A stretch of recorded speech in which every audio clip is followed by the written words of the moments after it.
Selamat siang, kami dari kelompok 2 ingin mewawancarai kepada owner dari Acio Kopi. Selamat siang Mas. Siang.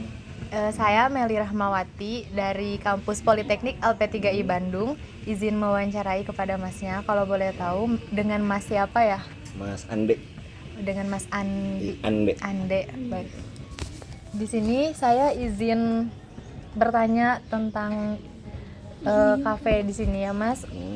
Yang pertama Boleh. saya ingin menanyakan awal mula pendirian Acio Coffee Shop dan apa yang membedakan dari kafe lain. Awal mula pendiriannya sebenarnya saat itu emang ada tanah kosong gitu ya, tanah kosong di sini yang udah lama nggak kepake. Mungkin teman-teman kalau yang kampus di sini sempat ngeliat lah dulunya gimana. Terus ya mikirin gimana caranya ini tanah bisa dipakai berpenghasilan lah gitu. Dan yang paling sederhana di Bandung ini pasti bikin coffee shop gitu. Dan pembeda yang kita bikin ya kita menyajikan suasana yang cukup asri lah gitu ya, banyak-banyak pohon-pohon dan lain-lain. Tapi lokasinya tuh nggak terlalu jauh karena kan biasanya vibes yang kayak gini tuh ada di daerah atas, di Dago dan segala macam. Kita untungnya dapat di lahan yang di tengah kota, kebetulan juga dalam komplek, jadi nggak terlalu bising gitu ya, berisik. Dan juga kita ngambil konsepnya bener-bener coffee shop yang marketnya tuh generic lah gitu.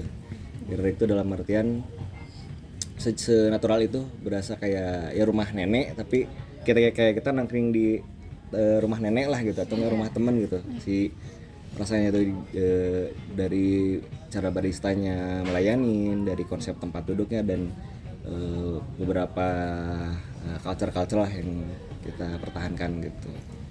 Baik, untuk di sini saya ingin menanyakan perihal struktur organisasi Acio Coffee Shop, termasuk peran dan tanggung jawab masing-masing bagiannya, Mas. Jadi kayak nama sama Jabatannya.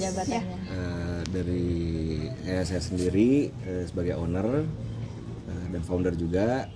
Terus di bagian head bar atau kaptennya ada Azen Dayan, dan di bagian keuangan ada Bapak Firdaus.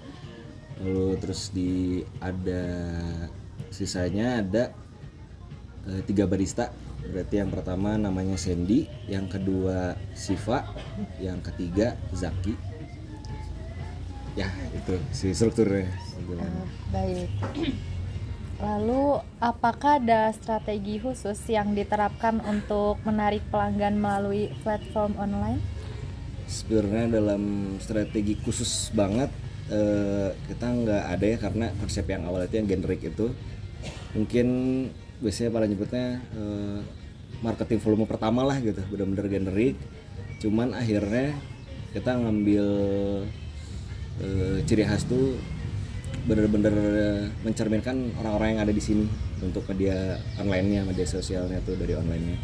Kita mencerminkan khas-khas dari anak-anak yang ada di dalam Acio ini sendiri gitu ya.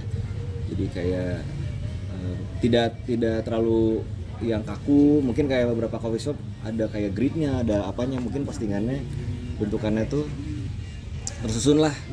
Kalau kita bener-bener ya udah kayak akun bercanda lah gitu, kayak akun banyak lah, akun dulu ya apa ya sebutannya, kayak shitpost gitulah gitu.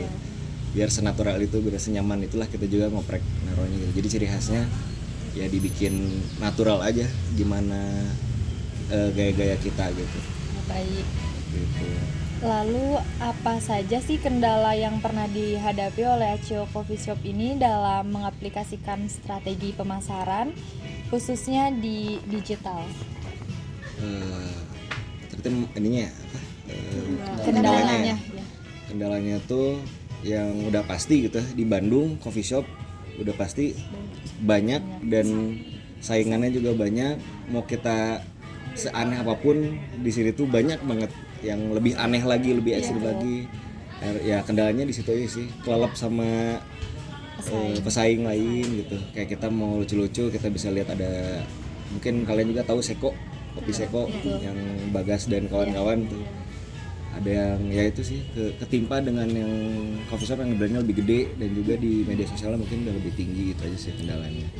Baik, untuk pertanyaan terakhir, bagaimana Acio Coffee Shop menjaga kestabilan brand dan interaksi dengan pelanggan melalui media sosial?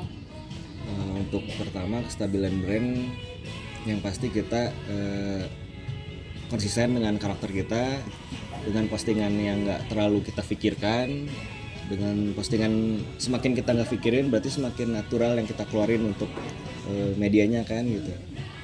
Konsisten di bidang itu. Dalam aspek tapi yang dijaga cukup banyak dari cara editing, caption, terus bahan postingan yang kita keluarin gitu. Bahan-bahan postingan dari walaupun kopi, cara posting kopinya mungkin gimana, terus yang pasti posting acara-acara khas dari kita gitu, mungkin ada jamming session, ada Saturday Tunes dan lain-lain gitu. Terus ada itu yang keduanya Interaksi dengan pelanggan melalui media sosial. interaksi yang paling pasti kita akan repost semua dari teman-teman gitu yang udah nge-tag, itu yang paling basicnya gitu.